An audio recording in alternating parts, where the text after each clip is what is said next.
Hello, welcome back to my channel 7 Speed Manipur. So ngasi video se kenone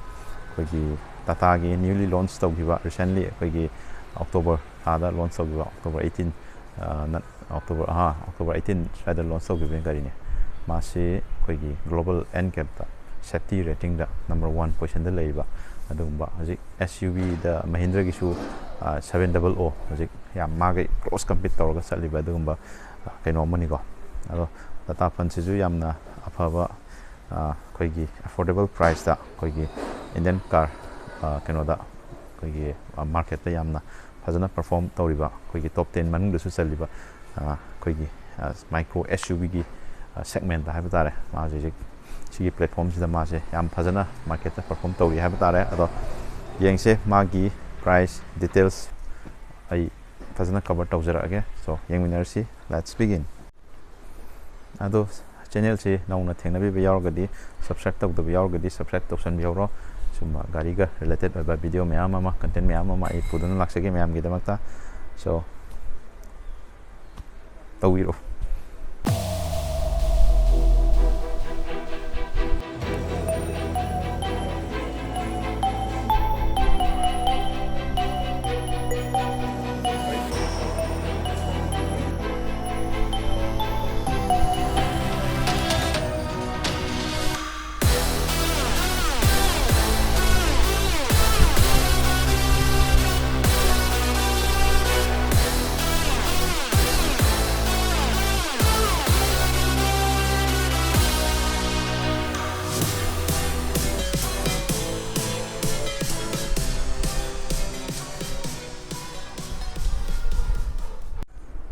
ahanbada koigi gari gi mamangi design ko looks apit jeng bio aduga he mathang haijarake ahanbada ko si Tata gi si badging lejare ko aduga sida magi chromes sigi upper variant da sigi chromes koigi steel color oi ko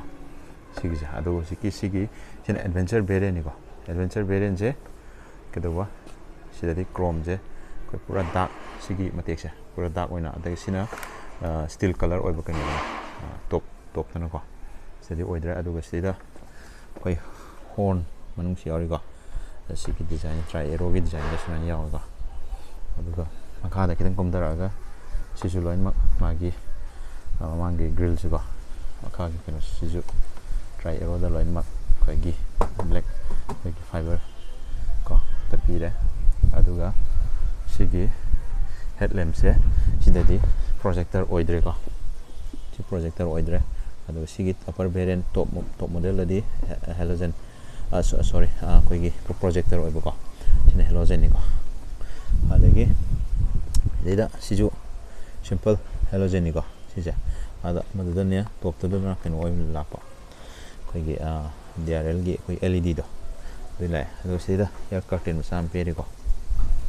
adu sina side indicator dia ko and sini mamang hida leiba ai keno sini ko looks yam phajai yengboda airship ko ek yengboda dum si gari gi design che koi gi Harrier gi magi Harrier inspector ka saba gari adum male ko ai design je looks se sota Harrier na hire jo koi gi Harrier gi manau pa hai tare ko atmaina tawe yeng magi looks design che ko adi magi build quality di pura solid ni ko build quality je aduga sigi magi on road price simtang haijange si on road price ko gi 7,37,000 ni ko ji moi gi showroom da leje ado sigi makha du na ko gi 90,000 difference le aduga upper variant ani dusu amam admaina 91 lakh ki mya loimak admaina leigo sigi moi variant je makhal mari leigo mari sida sisina ko gi base ki mathang ni go base model lo base tuna ko gi pure hai ko aduga sina adventure aduga ko sige mathak tuna ka keno hai accomplish ko aduga khoi last tuna creative ko sine adagi side lom da mung lakpa kanda side koigi tire se 마기 그노세 사이즈 대야기 사이즈 에좀 하이저하게 185 by 70 R15 inch 오이나 라이거 아저씨 엘로이나 때가 제 거기 스틸 커버니가 이제 아도 블랙 때 로이라 시 얌파자바 그노 마칼람니가 아저씨 프렌기 마이 마닝 위스 서스펜션 지용 스마일 레이버 누가 사이드 롬다 마기 ORVM 시다 거기 turn indicator 시다 하빠 시미디 얌나 다가닝아이니 거 얌나 파자나 인스톨 tꯧꯕꯤ고 아두가 거기 사이드기 거기 시기 그노자 이게 패널 한번 열어줘 시 얌나 싸우는 야고 것이데 예 아두가 거기 사이드 클리어링제 아두가 시기 통항독 제스이다 거기 구비기 한마씩 빨리자 마시 얌나 파워 피처니 아무럼다 하거든 거 빠이보다 에 잡자는 구비지 그 수마이 빠라 했다 빡 항나데 수마이다 빠이니나 아두기 담학때 예뭐 수마이 하빠 이네고 아두가 시 비필러 실레가 비필러 수 당 마기 윈도우 거기 시기 글라스 기 에리아스 좀 싸워요 시나 거기 비지빌리티 만ung도 판마가 니 풍풍은 또 하고 따라 좀 마마 오이 아두 시니 사이드 기제 사이드 기다 두가 매암 사이드 기 하이브 간다 이심 하여오르게 시기 통항도 범죄 많이 시다 합드래가 시다 거기 스위프트가 야오나보다 알트로스가 야오 수마이나 만ung 인절로 시 항따라 시 항아니고 아두가 마기 통항기 앵글제 시마 무행 비우고 난 아토파 카르 시기 피처제 간암도 우로이 알트로스 우니고 알트로스네 시네 프로 90 디그리다 항비야가네바 아두는 시시나 가이 까나게 하가나 거기 가토카신 거 아디 꿈토 꿈진다 일단 프리리 무브먼트 tꯧ보다 시시나 이지 오한 하이브 따래고 어디게 아테이 가이드 스마일 로이 레네바 시기 앵글지다 통제 스마일 로이 레네바 아두 시데디 시네부터 이렇게 함 디퍼런셜 레이 그러게요 시니 사이드 키시다 그래고 아도 마닝 아무 샷시고 hojik maning lom da laigo maning lom da lakpa kan sida sigi magi backlight tail lamp se sida de khoi magi tri arrow gi design da ko sida ma pi dra sije khoi gi sigi mathak ta gi di sigi se LED oil ko sida oidre sina side indicator ina thok tawi ko de sida jo tata ina ko sida udre ko manung da tata ina phajana ko sida uren pi mi tata ina phajana thai yajing light ki design je adum idea pa me shege design je ado pam ya bibra tei habiro adum kamai to design je maningi telem design je ado shege maningi look ses mai to shege saruk je ando plate hapa ga mai shi gap se am lei bai tare ko adum sina SUV gi ama fill ama di ko ko ida adum le heli ko design je da aduh sini di 거기 upper bear인데 시 카메라 야오거니고 시계 마탁도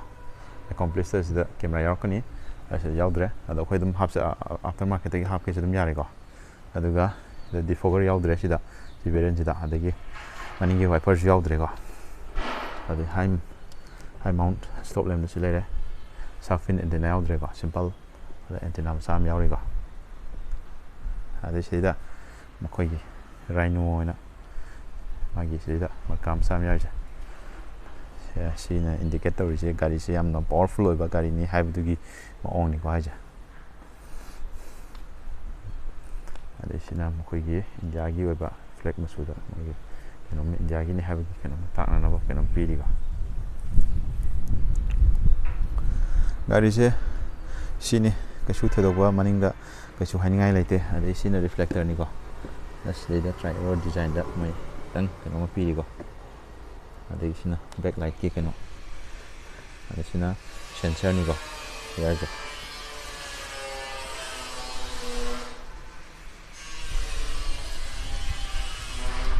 sini koi back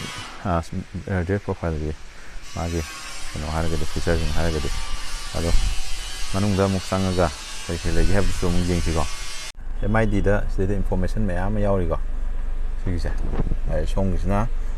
거기 게노네 스피도미터니까 디지털도 야오래 심플 게노도 야오래고 애널로그 디자인다 송기스나 RPM 기니까 ꯑꯗꯩ ꯃꯌꯥꯏꯁꯤꯗ information ꯃꯌꯥꯝ ꯌꯥꯎꯔꯤ digital fully ꯃꯌꯥꯏꯁꯤꯗꯀꯣ ꯑꯗꯨ ꯁꯤꯗꯤ ꯌꯥꯎꯔꯤꯁꯤ ꯑꯣꯗꯣ ꯌꯥꯎꯔꯦ kilometre ꯌꯥꯎꯔꯦꯀꯣ ꯑꯗꯒꯤ temperature ꯃꯈꯥꯗꯀꯣ ꯏꯟꯖꯤꯟꯒꯤꯀꯣ ꯑꯗꯒꯤ ꯁꯤꯒꯤ ꯑꯩꯈꯣꯏꯒꯤ city ꯃꯣꯠ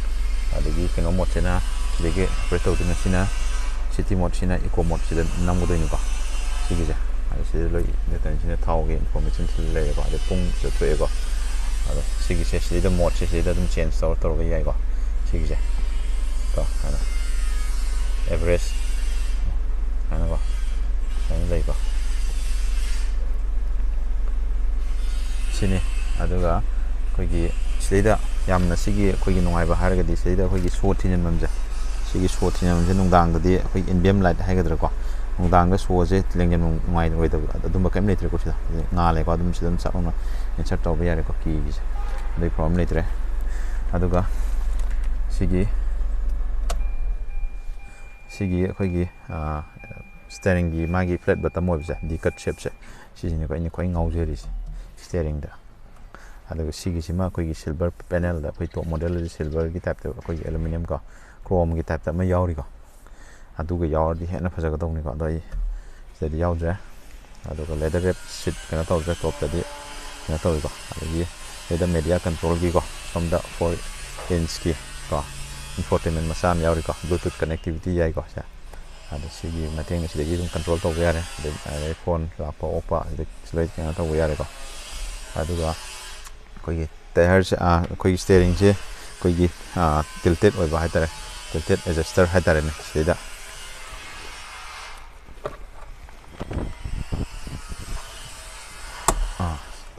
ꯁꯨꯃꯥꯏꯅꯀꯣ ꯁ꯭ꯇꯤꯌꯥꯔꯤꯡꯁꯦ ꯁꯨꯃꯥꯏꯅ ꯑꯞ ꯗꯥꯎꯟ ꯁꯨꯃꯥꯏꯅ ꯁꯥꯟꯅꯕ ꯌꯥꯏꯀꯣ ꯑꯗꯨꯅꯤ ꯁꯤꯒꯤ ꯑꯃ ꯌꯥꯎꯔꯤꯀꯣ ꯐꯤꯆꯔꯁꯦ ꯑꯗꯨꯒ ꯇꯦꯂꯤꯁꯀꯣꯄꯤꯛꯇꯤ ꯑꯃꯨꯛ ꯀꯩꯅꯣ ꯇꯧꯗ꯭ꯔꯦꯀꯣ ꯑꯗꯨꯒ ꯊꯣꯡꯂꯣꯝꯗ ꯑꯃꯨꯛ ꯂꯥꯛꯄ ꯀꯥꯟꯗꯀꯣ ꯁꯤꯒꯤ ꯑꯩꯁꯦ ꯑꯦꯗꯚꯦꯟꯆꯔ ꯚꯦꯔꯤꯌꯟꯅꯤꯀꯣ ꯑꯦꯗꯚꯦꯟꯆꯔ ꯚꯦꯔꯤꯌꯟꯁꯤꯗ ꯁꯤꯗ ꯁꯣꯐꯇꯦꯁ ꯃꯦꯇꯔꯤꯌꯦꯜꯒꯨꯝꯕꯗꯤ ꯁꯤꯗꯩꯗꯗꯤ ꯑꯣꯐꯔ ꯇꯧꯗ꯭ꯔꯦ ꯑꯩꯈꯣꯏꯒꯤ ꯁꯤꯗꯩꯗ ꯈꯤꯇꯪ ꯑꯩꯈꯣꯏ ꯀꯂꯔꯁꯦ ꯑꯣꯞꯁꯟ ꯑꯅꯤꯗꯀꯣ ꯗꯨꯌꯦꯜ ꯇꯣꯟ ꯍꯥꯏꯇꯥꯔꯦꯅꯦꯀꯣ ꯁ꯭ꯋꯥꯏꯁꯤꯗ ꯈꯨꯠꯀꯤ ꯔꯦꯁ ꯇꯧꯕꯁꯤꯗ ꯑꯩꯈꯣꯏꯒꯤ ꯈꯤꯇꯪ ꯇꯦꯛꯁꯆꯔ ꯃꯆꯥ ꯈꯤꯇꯪ ꯌꯥꯎꯏꯀꯣ ꯗꯤꯖꯥꯏꯟ ꯇꯣꯉꯥꯜꯂꯤꯀꯣ ꯑꯗꯩ ꯁꯤꯗ ꯇ꯭ꯋꯤꯇꯔ ꯃꯆꯥ ꯌꯥꯎꯔꯤ ꯁ꯭ꯄꯤꯀꯔꯁꯤ ꯌꯥꯎꯔꯦꯀꯣ ꯑꯗꯩ ꯁꯤꯗ ꯕꯣꯇꯜ ꯍꯣꯜꯗꯔ ꯀꯣ ꯑꯗꯒꯤ ꯁꯤꯗ ꯃꯆꯥ ꯌꯥꯎꯔꯤꯀꯣ ꯑꯗꯒꯤ ꯁꯤꯗ ꯑꯩꯈꯣꯏꯒꯤ ꯀꯩꯅꯣꯌꯥꯎꯔꯤ ꯃꯤꯔꯔꯁꯦ ꯑꯩꯈꯣꯏꯒꯤ ꯁꯤꯗ ꯑꯩꯈꯣꯏꯅ ꯑꯦꯗꯖꯁ ꯇꯧꯗꯣꯏꯅꯤꯀꯣ ꯑꯗꯨꯒ ꯁꯤꯅ ꯂꯣꯏꯅꯃꯛ ꯀꯩꯅꯣ ꯉꯥꯛꯇꯅꯤꯀꯣ ꯄꯋꯥꯔ ꯋꯤꯟꯗꯣ ꯉꯥꯛꯇꯅꯤꯀꯣ ꯑꯗꯩ ꯆꯥꯏꯜ ꯂꯣꯛꯁꯤ ꯂꯩꯔꯦꯀꯣ ꯑꯗꯩ ꯁꯤꯁꯨ ꯀ꯭ꯔꯣꯝꯅ ꯕ꯭ꯂꯦꯛꯅꯀꯣ ꯇ꯭ꯔꯤꯠ ꯐꯖꯅ ꯇꯧꯋꯤꯀꯣ ꯑꯗꯩ ꯁꯤꯁꯨ ꯕ꯭ꯂꯦꯛꯅ ꯁꯤꯗꯁꯨ ꯕ꯭ꯂꯦꯛꯅ ꯂꯣꯏ ꯇꯧꯕ ꯍꯥꯏꯇꯥꯔꯦ ꯁꯤꯗ ꯑꯗꯨꯅꯤ ꯑꯗꯨꯒ ꯁꯤꯗ ꯑꯩꯈꯣꯏꯒꯤ ꯀꯩꯑꯃ ꯐꯣꯟ ꯅꯨꯡ ꯍꯥꯞꯅꯤꯡꯕ ꯂꯩꯔꯒꯁꯨ ꯁꯤꯗꯀꯣ ꯍꯥꯞꯄ ꯌꯥꯕꯒꯤ ꯑꯩꯈꯣꯏꯒꯤ ꯁ꯭ꯄꯦꯁ ꯃꯆꯥ ꯑꯃ ꯄꯤꯔꯤꯀꯣ ꯑꯗꯨꯒ ꯑꯩꯈꯣꯏꯒꯤ ꯁꯦꯟꯇꯔ ꯀꯣꯟꯁꯣꯜꯗ ꯂꯥꯛꯄ ꯀꯥꯟꯗ ꯁꯤꯒꯤ ꯒꯤꯌꯔ ꯂꯤꯚꯔꯁꯤ ꯂꯩꯔꯦꯀꯣ ꯅꯣꯞꯁꯦ ꯑꯗꯨꯒ ꯁꯤ AC ꯑꯩꯈꯣꯏ ꯃꯦꯅꯨꯋꯦꯜꯂꯤ ꯑꯗꯨꯝ ꯑꯦꯗꯖꯁ ꯂꯣꯏ ꯇꯧꯕ ꯌꯥꯔꯦꯀꯣ ꯁꯤꯗ ꯑꯗꯒꯤ ꯁꯤ ꯍꯖꯥꯔ ꯂꯥꯏꯠꯀꯤꯁꯤ ꯂꯩꯔꯦꯀꯣ ꯑꯗꯩ ꯁꯤ ACꯁꯦ ꯁꯤꯒꯤ ꯃꯥꯒꯤ ꯀꯂꯔꯁꯦ ꯁꯤꯗꯗꯤ ꯕ꯭ꯂꯦꯛ ꯑꯣꯏ ꯑꯇꯣꯞꯄꯗ ꯑꯩꯈꯣꯏꯒꯤ ꯃꯄꯥꯟꯒꯤ ꯀꯂꯔꯗꯨꯒꯤ ꯃꯇꯨꯡ ꯏꯟꯅ ꯇꯧꯕꯁꯨ ꯂꯩꯀꯣ ꯁꯤꯗ ꯕ꯭ꯂꯨꯅꯒ ꯇꯧꯕ ꯑꯗꯒꯤ ꯕ꯭ꯔꯥꯎꯟ ꯀꯂꯔꯅꯀꯣ ꯑꯗꯒꯤ ꯒꯥꯔꯤꯗꯤ ꯑꯗꯨꯝ ꯄꯥꯏꯕꯗ ꯑꯩꯈꯣꯏꯒꯤ ꯀ꯭ꯋꯥꯂꯤꯇꯤꯗꯤ ꯐꯖꯅ ꯀꯟꯇ꯭ꯔꯣꯜ ꯇꯧꯔꯦꯀꯣ ꯒꯥꯔꯤꯗꯤ ꯄꯥꯏꯕꯗ ꯑꯗꯨꯝ ꯈꯪꯉꯦꯀꯣ ꯌꯩꯕꯗ ꯁꯦ ꯑꯩꯈꯣꯏꯒꯤ ꯌꯥꯝꯅ ꯁꯣꯐ ꯌꯥꯝꯅ ꯀꯩ ꯍꯥꯏꯇꯥꯔꯦ ꯌꯥꯝ ꯏꯅꯧ ꯅꯧꯕ ꯄꯣꯠ ꯑꯃ ꯑꯗꯨꯝꯕꯗꯤ ꯑꯣꯏꯗ꯭ꯔꯦꯕꯁꯦ ꯌꯦꯡꯕꯗꯀꯣ ꯊꯥꯕ ꯀꯥꯟꯗ ꯆꯤꯛ ꯆꯤꯛ ꯂꯥꯎꯕ ꯍꯥꯏꯇꯥꯔꯦꯀꯣ ꯑꯗꯒꯤ ꯁꯤꯒꯤ ꯇꯦꯛꯁꯆꯔꯁꯤ ꯇꯣꯉꯥꯟꯕ ꯑꯃ ꯌꯥꯎꯏꯀꯣ ꯇ꯭ꯔꯥꯏ ꯑꯦꯔꯣꯒꯤ ꯗꯤꯖꯥꯏꯟꯗꯣ ꯌꯥꯎꯔꯒ ꯁꯤꯁꯨ ꯑꯗꯨꯝ ꯌꯦꯡꯕꯗ ꯅꯨꯡꯉꯥꯏ ꯄ꯭ꯔꯤꯃꯤꯌꯝ ꯑꯣꯏꯍꯜꯂꯦꯀꯣ ꯑꯗꯩ ꯁꯤꯗꯁꯨ ꯑꯩꯈꯣꯏꯒꯤ ꯗꯤꯖꯥꯏꯟꯁꯦ ꯁꯤꯗꯅ ꯑꯩꯈꯣꯏꯒꯤ ꯍꯣꯔꯥꯏꯖꯟꯇꯦꯜ ꯑꯣꯏꯅ ꯑꯩꯈꯣꯏꯒꯤ ꯈꯤꯇꯪ ꯔꯐ ꯑꯣꯏꯍꯜꯂꯦꯀꯣ ꯃꯣꯏꯅ ꯁꯤꯁꯦ ꯑꯗꯣ ꯁꯤꯁꯨ ꯑꯗꯨꯝ ꯐꯖꯩꯀꯣ ꯑꯗꯣ ꯁꯤꯗ ꯑꯃꯨꯛ ꯌꯦꯡꯁꯤꯀꯣ ꯒ꯭ꯂꯕ ꯑꯗꯨꯝ ꯆꯥꯎꯔꯦꯀꯣ ꯑꯗꯨꯒ ꯁꯤ ꯃꯊꯛꯁꯤꯗꯁꯨ ꯑꯃꯨꯛ ꯇ꯭ꯔꯦ ꯃꯆꯥ ꯑꯃ ꯌꯥꯎꯔꯤꯀꯣ ꯁꯤꯗ ꯑꯗꯨꯝ ꯄꯣꯠꯁꯦ ꯑꯗꯨꯝ ꯑꯩꯈꯣꯏꯅ ꯍꯥꯞꯅꯤꯡꯕ ꯊꯝꯅꯤꯡꯕ ꯄꯣꯠ ꯑꯗꯨꯝ ꯐꯖꯅ ꯊꯝꯕꯗ ꯀꯩꯁꯨ ꯑꯀꯥꯏꯕ ꯂꯩꯇ꯭ꯔꯦꯀꯣ ꯁꯤꯅꯦ ꯑꯗꯨꯒ ꯁꯦꯟꯇꯔ ꯀꯣꯟꯁꯣꯜꯁꯤꯗ ꯂꯥꯛꯑꯦ ꯁꯤꯗꯩꯗ ꯁ꯭ꯄꯦꯁ ꯄꯤꯔꯤꯀꯣ ꯁꯤꯗ ꯆꯥꯎꯋꯦ ꯁꯤꯁꯦ ꯑꯗꯨꯝ ꯄꯣꯠ ꯆꯩ ꯑꯗꯨꯝ ꯈꯔ ꯑꯗꯨꯝ ꯆꯟꯅꯤꯀꯣ ꯑꯗꯨꯒ ꯁꯤꯗꯩꯗ ꯃꯅꯤꯡꯗ ꯀꯞ ꯍꯣꯜꯗꯔ ꯃꯆꯥ ꯌꯥꯎꯔꯤꯀꯣ ꯑꯗꯩ ꯁꯤꯗ ꯀꯩꯀꯩꯅꯣ ꯈꯔ ꯊꯝꯕ ꯌꯥꯏ ꯗꯤꯖꯥꯏꯟꯁꯦ ꯑꯗꯨꯒ ꯁꯤꯗ ꯑꯥꯝꯔꯦꯁ ꯁꯤꯗꯩꯗ ꯑꯥꯝꯔꯦꯁꯀꯨꯝꯕꯗꯤ ꯁꯤꯗꯩꯗ ꯌꯥꯎꯗ꯭ꯔꯦ ꯀꯞ ꯍꯣꯜꯗꯔ ꯃꯆꯥ ꯑꯃ ꯌꯥꯎꯔꯦꯀꯣ ꯑꯅꯤꯅꯤ ꯀꯣ ꯀꯞ ꯍꯣꯜꯗꯔꯅꯤ ꯌꯥꯎꯔꯦ ꯁꯤꯅ ꯄꯔꯐ꯭ꯌꯨꯝ ꯀꯣ ꯁꯤꯗ ꯍꯥꯞꯄꯦ ꯑꯗꯣ ꯁꯤꯗ AC ꯚꯦꯟꯁꯦ ꯃꯅꯤꯡꯒꯤꯁꯨ ꯌꯥꯎꯗ꯭ꯔꯤꯀꯣ ꯃꯔꯝꯗꯤ ꯑꯩꯈꯣꯏꯒꯤ ꯒꯥꯔꯤꯁꯤ ꯌꯥꯝꯅ ꯁꯥꯡꯕ ꯅꯠꯇꯕꯅꯤꯅꯀꯣ ꯑꯗꯨꯅ ꯁꯥꯡꯕ ꯅꯠꯇꯕ ꯍꯥꯏꯁꯦ ꯑꯗꯨꯝ ꯑꯦꯚꯔꯦꯖꯇꯗꯤ ꯂꯣꯏꯅꯃꯛ ꯑꯗꯨꯝ ꯆꯥꯎꯔꯤꯅꯤ ꯁꯥꯡꯉꯤꯅꯤꯀꯣ ꯆꯥꯎꯔꯛꯄ ꯑꯃ ꯍꯥꯏꯁꯦ ꯃꯥꯒꯤ ꯊ꯭ꯔꯣꯁꯦ ꯁꯤꯅ ꯃꯅꯤꯡ ꯑꯗꯨꯝ ꯏꯔꯥꯏ ꯂꯥꯏꯅ ꯌꯧꯕ ꯉꯝꯃꯦꯕ ꯑꯗꯨꯅ ꯀꯩꯅꯣ ꯇꯧꯗꯕꯩ ꯋꯥꯅꯤ ꯍꯥꯞꯇꯕꯩ ꯋꯥꯅꯤ ꯃꯣꯏꯁꯦ ꯑꯗꯣ ꯃꯃꯥꯡꯒꯤꯗꯤ ꯁꯤꯅꯤꯀꯣ ꯍꯥꯏꯐꯦꯠ ꯆꯥꯎꯔꯥꯛꯄ ꯑꯃ ꯎꯠꯈ꯭ꯔꯦ ꯑꯗꯣ ꯃꯅꯤꯡꯂꯣꯝꯗ ꯑꯃꯨꯛ ꯆꯪꯉꯒ ꯚ꯭ꯌꯨꯁꯦ ꯀꯃꯥꯏꯅ ꯇꯧꯒꯦ ꯑꯗꯒꯤ ꯃꯊꯛꯇꯅ ꯁꯤ ꯂꯩꯔꯦꯀꯣ ꯂꯥꯏꯠꯁꯦ ꯁꯤꯗ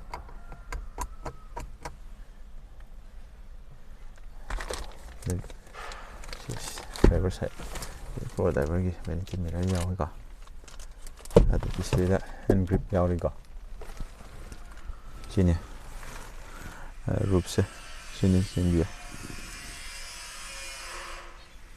ꯗꯤꯖꯥꯏꯟꯁꯦ ꯑꯗꯨꯝ ꯃꯅꯤꯡ ꯁꯤꯠꯇ ꯑꯃꯨꯛ ꯌꯦꯡꯁꯤꯀꯣ ꯑꯗꯨꯒ ꯑꯩꯒꯤ ꯚꯤꯖꯤꯕꯤꯂꯤꯇꯤꯁꯦ ꯑꯩꯒꯤ ꯗ꯭ꯔꯥꯏꯚꯔ ꯁꯥꯏꯠꯇ ꯑꯩꯈꯣꯏꯒꯤ ꯎꯕꯒꯤ ꯚꯤꯖꯤꯕꯤꯂꯤꯇꯤꯁꯦ ꯍꯥꯏꯔꯒꯗꯤ ꯑꯩ ꯍꯥꯏꯐꯦꯠ ꯍꯥꯏꯖꯔꯛꯀꯦꯀꯣ ꯁꯤ ꯐꯝꯃ ꯃꯇꯨꯡꯗ ꯑꯩꯅ ꯎꯔꯤꯁꯤ ꯆꯥꯡꯁꯦ ꯑꯩꯈꯣꯏꯒꯤ ꯁꯤꯒꯤ ꯆꯥꯡꯁꯦ ꯎꯏꯌꯦꯕ ꯁꯨꯃꯥꯏꯅꯀꯣ ꯑꯗꯨ ꯇꯥꯔꯗꯤ ꯑꯗꯨꯝ ꯒꯥꯔꯤꯁꯦ ꯑꯩꯈꯣꯏꯒꯤ ꯚꯤꯖꯤꯕꯤꯂꯤꯇꯤꯁꯦ ꯐꯖꯅ ꯎꯔꯦ ꯍꯥꯏꯇꯥꯔꯦꯀꯣ ꯕꯣꯅꯦꯠꯁꯦ ꯁꯤꯒꯤ ꯑꯀꯣꯏꯕꯁꯦ ꯁꯤ ꯂꯣꯏ ꯎꯕ ꯉꯝꯃꯦꯕ ꯑꯗꯨꯝ ꯊꯧꯕꯗꯀꯣ ꯑꯗꯨꯅ ꯑꯩꯈꯣꯏ ꯗ꯭ꯔꯥꯏꯚꯤꯡ ꯄꯣꯖꯤꯁꯟꯗꯤ ꯑꯗꯨꯝ ꯅꯨꯡꯉꯥꯏꯔꯦ ꯀꯣ ꯑꯗꯨꯒ ꯁꯤꯠꯀꯤ ꯑꯩꯈꯣꯏꯒꯤ ꯀꯩꯅꯣꯁꯦ ꯁꯥꯏꯠ ꯁꯞꯄꯣꯔꯠꯁꯦ ꯁꯤꯁꯨ ꯑꯗꯨꯝ ꯐꯖꯅ ꯌꯥꯎꯏꯀꯣ ꯑꯗꯨꯅ ꯑꯩꯈꯣꯏꯒꯤ ꯑꯗꯨꯝ ꯅꯨꯡꯉꯥꯏꯕ ꯍꯥꯏꯕꯗꯨ ꯑꯣꯏꯍꯜꯂꯤꯀꯣ ꯁꯤꯗ ꯌꯦꯡꯕꯤꯌꯨ ꯑꯁꯤꯒꯤ ꯑꯩ ꯎꯠꯂꯛꯀꯦꯀꯣ ꯁꯤꯒꯤꯁꯦ ꯐꯨꯠ ꯔꯦꯁ ꯇꯧꯕ ꯑꯃ ꯌꯥꯎꯔꯤꯀꯣ ꯁꯤ ꯑꯇꯣꯞꯄ ꯒꯥꯔꯤ ꯑꯌꯥꯝꯕ ꯀꯌꯥ ꯌꯥꯎꯕꯗꯤ ꯌꯥꯎꯋꯦ ꯑꯗꯣ ꯀꯌꯥ ꯌꯥꯎꯅꯗꯕꯗꯧꯅ ꯇꯧꯋꯦ ꯑꯩ ꯁꯨꯝ ꯌꯦꯡꯉꯛꯄꯗ ꯑꯗꯨꯅ ꯁꯤꯒꯤ ꯀꯥꯟꯅꯕ ꯑꯃꯗꯤ ꯂꯩꯀꯣ ꯑꯩꯈꯣꯏ ꯂꯣꯡ ꯔꯥꯏꯠ ꯆꯠꯂꯛꯄ ꯀꯥꯟꯗ ꯈꯨꯠ ꯈꯣꯡꯁꯦ ꯉꯥꯛꯇꯪ ꯔꯦꯁ ꯇꯧꯔ ꯊꯝꯅꯤꯡꯕ ꯀꯥꯟꯗ ꯁꯤꯒꯤꯁꯦ ꯌꯥꯝ ꯀꯥꯟꯅꯕ ꯑꯃ ꯑꯣꯏꯀꯣ ꯑꯗꯣ ꯁꯨꯝꯅ ꯑꯁꯤꯅ ꯃꯅꯤꯡꯒꯤ ꯗꯣꯔ ꯁꯥꯏꯠꯇꯨꯅꯤꯀꯣ ꯗꯣꯔ ꯁꯥꯏꯠꯀꯤ ꯀꯩꯅꯣꯁꯦ ꯁꯤꯅꯤ ꯁꯤꯗꯁꯨ ꯑꯗꯨꯝ ꯆꯞ ꯃꯥꯟꯅꯔꯦ ꯃꯃꯥꯡꯒ ꯀꯩꯁꯨ ꯌꯥꯎꯗ꯭ꯔꯦ ꯁꯤ ꯄꯋꯥꯔꯒꯤ ꯀꯣ ꯕꯣꯇꯜ ꯍꯣꯜꯗꯔꯁꯤ ꯌꯥꯎꯔꯦ ꯑꯗꯒꯤ ꯁꯤꯗ ꯀ꯭ꯔꯣꯝꯅ ꯀꯩꯅꯣ ꯇꯧꯕ ꯇ꯭ꯋꯤꯇꯔ ꯌꯥꯎꯔꯦꯀꯣ ꯁ꯭ꯄꯤꯀꯔ ꯌꯥꯎꯔꯦ ꯀꯣ ꯁꯤꯅꯤꯀꯣ ꯒꯥꯔꯤꯒꯤ ꯃꯅꯨꯡꯒꯤ ꯁ꯭ꯄꯦꯁꯁꯦ ꯑꯗꯨꯝ ꯄꯤꯛꯄꯗꯤ ꯒꯥꯔꯤꯗꯤ ꯌꯦꯡꯕ ꯄꯤꯛꯄ ꯑꯗꯨꯝ ꯌꯥꯝ ꯀꯟꯅ ꯄꯤꯛꯄꯗꯤ ꯅꯠꯇꯦ ꯑꯗꯨꯕꯨ ꯌꯦꯡꯕ ꯀꯥꯟꯗꯗꯤ ꯃꯅꯨꯡ ꯆꯪꯉꯀꯥꯟꯗ ꯌꯥꯝ ꯆꯥꯎꯋꯦꯀꯣ ꯒꯥꯔꯤꯁꯦ ꯐꯝꯃꯒ ꯑꯃꯨꯛ ꯀꯥꯈꯠꯂꯒ ꯌꯦꯡꯁꯤꯀꯣ ꯑꯗꯣ ꯀꯥꯈꯠꯇ꯭ꯔꯤꯉꯩꯗ ꯑꯩ ꯁꯤ ꯑꯃꯇꯪ ꯍꯥꯟꯅ ꯍꯥꯏꯖꯔꯝꯒꯦꯀꯣ ꯑꯩꯈꯣꯏꯒꯤ ꯁꯤꯗꯩꯗ ꯑꯩꯈꯣꯏꯒꯤ ꯁꯤꯠꯁꯦ ꯑꯩꯈꯣꯏꯒꯤ ꯍꯦꯗꯔꯦꯁ ꯁꯤꯃꯗꯤ ꯌꯥꯎꯗ꯭ꯔꯦ ꯁꯤꯗ ꯍꯦꯗꯔꯦꯁ ꯍꯥꯏꯗꯤ ꯑꯦꯗꯖꯁꯇꯦꯕꯜ ꯑꯣꯏꯗ꯭ꯔꯦꯕꯀꯣ ꯁꯣꯝꯒꯤꯁꯨ ꯑꯅꯤꯃꯛ ꯑꯗꯨ ꯃꯌꯥꯏꯗꯁꯨ ꯌꯥꯎꯗ꯭ꯔꯦ ꯑꯗꯨ ꯁꯤꯗ ꯃꯌꯥꯏꯗ ꯑꯩꯈꯣꯏꯒꯤ ꯑꯥꯝꯔꯦꯁꯇꯣ ꯑꯗꯣ ꯇꯣꯞꯇꯗꯤ ꯌꯥꯎꯋꯦꯀꯣ ꯁꯤꯗ ꯌꯥꯎꯗ꯭ꯔꯦꯀꯣ ꯑꯗꯨꯒ 60/40 ꯁ꯭ꯄ꯭ꯂꯤꯠ ꯇꯧꯕ ꯌꯥꯕꯗꯣ ꯑꯗꯨ ꯁꯤꯗ ꯑꯣꯏꯗ꯭ꯔꯦꯀꯣ ꯑꯗꯨꯒ ꯁꯤꯗꯩꯗ ꯑꯩꯈꯣꯏꯒꯤ ꯆꯥꯏꯜꯒꯤꯀꯣ ꯑꯉꯥꯡꯒꯤ ꯑꯩꯈꯣꯏꯒꯤ ꯁꯤꯠ ꯁꯤꯗ ꯀꯩꯅꯣ ꯇꯧꯅꯅꯕꯗ ꯌꯥꯎꯔꯤꯀꯣ ꯁꯤꯗꯁꯨ ꯐꯝꯅꯅꯕ ꯀꯩꯅꯣ ꯇꯧꯕꯗ ꯑꯗꯨ ꯁꯤꯅ ꯑꯩꯈꯣꯏꯒꯤ ꯃꯅꯤꯡꯒꯤ ꯐ꯭ꯂꯣꯔ ꯕꯣꯔꯗꯁꯦ ꯌꯦꯡꯉꯨꯅꯦ ꯐ꯭ꯂꯣꯔ ꯕꯣꯔꯗꯁꯦ ꯑꯩ ꯀꯥꯈꯠꯂꯒ ꯑꯗꯨꯝ ꯍꯥꯏꯖꯔꯛꯑꯒꯦꯀꯣ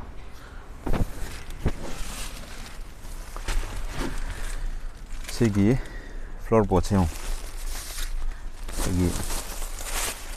ꯁꯦ ꯑꯝꯇ ꯌꯥꯎꯗꯕꯒꯨꯝꯕꯅꯤꯀꯣ ꯁꯦ ꯄꯨꯔꯥ ꯑꯩꯈꯣꯏꯒꯤ ꯁꯤ ꯐ꯭ꯂꯣꯔ ꯕꯣꯔꯗꯁꯦ ꯑꯩꯈꯣꯏꯒꯤ ꯁꯤꯗ ꯈꯤꯇꯪ ꯋꯥꯡꯕ ꯈꯣꯠꯄꯕꯨꯗꯤ ꯋꯥꯡꯗꯕꯒ ꯆꯞ ꯃꯥꯟꯅꯔꯦ ꯍꯥꯏꯇꯥꯔꯦ ꯑꯗꯨꯅ ꯁꯤ ꯃꯤ ꯐꯝꯃꯛꯄ ꯃꯇꯝꯗ ꯑꯩꯁꯤ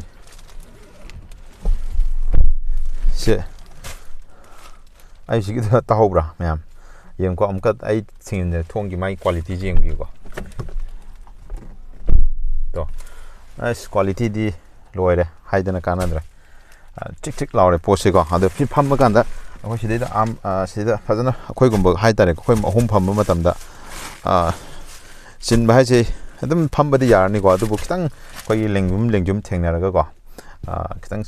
ꯀꯩꯅꯣ ꯇꯧꯕꯗꯣ ꯑꯗꯨꯝꯕꯗꯤ ꯑꯣꯏꯔꯅꯤꯀꯣ ꯂꯦꯡꯖꯨꯝ ꯊꯦꯡꯅꯔꯒ ꯈꯤꯇꯪ ꯐ꯭ꯔꯤꯂꯤ ꯀꯩꯅꯣ ꯇꯧꯕꯗꯤ ꯑꯣꯏꯔꯔꯣꯏ ꯑꯗꯨꯕꯨ ꯑꯍꯟ ꯑꯩꯈꯣꯏ ꯑꯦꯗꯜ ꯑꯅꯤꯒ ꯈꯤꯇꯪ ꯃꯤ ꯃꯁꯥ ꯈꯤꯇꯪ ꯄꯥꯔꯞ ꯇꯧꯕ ꯑꯃꯒꯗꯤ ꯌꯥꯝ ꯐ꯭ꯔꯤꯂꯤ ꯑꯗꯨꯝ ꯐꯖꯅ ꯐꯝꯕ ꯌꯥꯅꯤꯀꯣ ꯑꯗꯨꯒ ꯑꯩꯒꯤ ꯍꯥꯏꯠꯇꯣ ꯑꯗꯨꯝ ꯃꯌꯥꯝ ꯈꯪꯕꯤꯔꯝꯂꯅꯤ ꯑꯩ 5.89ꯒꯤ ꯁ꯭ꯋꯥꯏꯗ ꯂꯩꯕꯅꯤꯀꯣ ꯑꯗꯨꯒ ꯑꯩꯒꯤ ꯃꯃꯥꯡꯒꯤ ꯁꯤꯠꯇꯣ ꯐꯖꯅ ꯑꯦꯗꯖꯁ ꯇꯧꯔ ꯃꯇꯨꯡꯗ ꯑꯩꯒꯤ ꯂꯩꯔꯤꯕ ꯁ꯭ꯄꯦꯁ ꯌꯦꯡꯉꯨ ꯁꯤ ½ ꯐꯤꯠ ꯃꯨꯛꯀꯤ ꯃꯌꯥꯗꯤ ꯑꯗꯨꯝ ꯂꯩꯔꯦꯀꯣ ꯁꯤ ꯂꯩꯔꯦꯀꯣ ꯑꯗꯨꯒ ꯁꯤꯠꯇꯤꯡꯒꯤ ꯄꯣꯖꯤꯁꯟꯁꯤꯁꯨ ꯀꯩꯁꯨ ꯌꯥꯝ ꯀꯥ ꯍꯦꯟꯅ ꯀꯣ ꯑꯗꯨꯒ ꯁꯤꯒꯤ ꯁꯤꯗ ꯄꯣꯀꯦꯠ ꯃꯆꯥ ꯑꯃ ꯌꯥꯎꯔꯦ ꯀꯣꯏꯟꯒꯨꯝꯕ ꯀꯩꯒꯨꯝꯕ ꯃꯆꯥ ꯃꯁꯨ ꯀꯣ ꯑꯗꯩ ꯐꯣꯟꯁꯨ ꯑꯗꯨꯝ ꯊꯝꯕ ꯌꯥꯏ ꯀꯩꯁꯨ ꯄ꯭ꯔꯣꯕ꯭ꯂꯦꯝ ꯂꯩꯇꯦ ꯀꯣ ꯑꯗꯨꯒ 시기 그노제 시트벨기자 시부디 애저스터 하이디 기타 하이트 애저스터 야바 코퍼 레이드나고 아두마디 오이드레고 오이드르가수 시기 프라이스 렌시다디 this is the best segment 거 best segment 아두가 ख्वाइदगी सु फीचर अदम खगी मैम अमा हाय तारे को तंगाई फद फीचर मैम अमा लोइम अदम यावरग लेरब गाड़ी ने अदुना मसी प्रिफर तौब हाइबसी अदम आई वखंददे अदम याब्राइना खल्ली को सी गाड़ी से प्राइस रेंज सिगे यंगोरदे अदुगा एसयूवी गी केनो सु फंगबा अदुगा खगी स्विफ्ट कुंबा बलेनो कुंबा को मोइसिना अमुक सेगमेंट दि तोंगाले को हैचबैक रोम द चटख्रे अदुबो मखोगी प्राइस रेंज सिगी एसयूवी से फंगिनेबा अदु तादि सिसुदुम मैमना एसयूवी पामगदी सिदुम प्रिफर तौबिबि दुम यागनी को सिना बेस्ट ऑप्शन हाइबा तारे को अदो कनागुंबा अखोगी एसयूवी पामदबा ओरगदी अदुम स्विफ्ट बलेनो को अदगी i20 ग्रांड i10 को मोइजोम ददुम चटपा कछु काइदे अदुगा एसयूवी लुक्स पामबा अदुगा कितंग येंगबदा गाड़ी से कितंग लुक्स से अखोगी फजबा अप टू डेट ओइबा अखोई फंकी ओइबा हाइतारे को येंगबदा अदो सी गाड़ी से दिया दो लोइनमक फंगबिरनी हाबा तारे अदो सेफ्टी दसु सी दगी हेनबा अमत लेत्रे को चाइल्ड गिदा ओरो एडल्ट गिदा ओरो एडल्ट 5 स्टार फंगे चाइल्ड 4 मु फंगजलाइने अदो यामना काय तारे याम फजबा केनोने ग्लोबल एंड कैप्टगी अखोगी टेस्ट तौर पुथोक मतमदा यामना फबा रेटिंग नि को माना फंगिस अदो सेफ्टी हाना खनबियो ma'am safety is most important को हाइबदी लाइफ से अनिर खनगे यादे को गाड़ी दी लाइफ से न लेरिंगे दम हाँ गाड़ी दी सामरक सेन याइको सेमा मैम खंगनबियो अदो सेफ्टी अदो जे अइना फमिसे आइगी सिटिंग पोजीशन जिउ अदम यामना रिलैक्स पोजीशन को अदम कैसु प्रॉब्लम दा सीमा कनो तवे हानिंग कैसु लाइते को अदुने सिगिसु मैम ओबिरे को अदम यामना नुंगाई फमबदा कैसु कोइदा प्रॉब्लम लाइते असिदा हैंड ग्रिप ममा ले खुद पाइबा ममा ले को सोमसु ममा ले को अदुगा सिगी हेडरेस्ट अस हेडरेस्ट सिनबु नुंगाइरेने हाना अदि एडजस्टर याउद्रगसु को सिगी सिंगा दाबदा सब चाना कोक से स्वाइन तारा को